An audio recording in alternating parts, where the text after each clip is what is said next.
अस्सलाम वालेकुम। अॼु तव्हांखे असां मुंहनि जे दड़े जे बारे में ॿुधाईंदासीं। मुंहनि जो दड़ो विसरियल तहज़ीब जा राज़। हज़ारे साल अॻु सिंधु माथिरी में हिकु अजीब शानदार शहर हो मुंहनि जो दड़ो।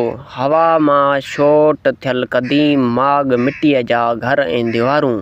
हितां जा माण्हू साफ़ अमुन ऐं इल्म में दुनिया खां अॻिते हुआ।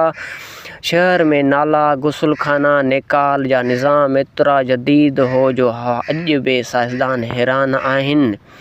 पर हिकु ॾींहुं इहा तहज़ीब ओचितो ख़तमु थी वई। न को जंग न का आफ़त, सिर्फ़ु ख़ामोशी।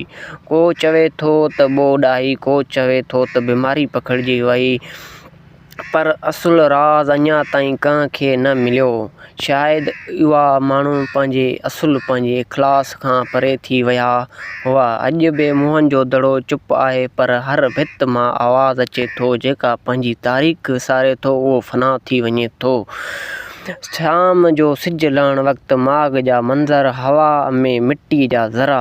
त यादि रखो, तहज़ीब ताक़त सां न पर सचाई ऐं मुहबत सां ज़िंदा रहंदी आहे। आख़िर मुंहनि जो दड़ो। इहा सिंध जी शान अॼु बि ख़ामोश आहे।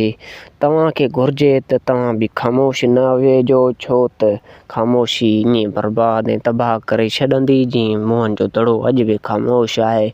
महिरबानी करे चैनल खे लाइक ऐं सब्सक्राइब कजो। महिरबानी।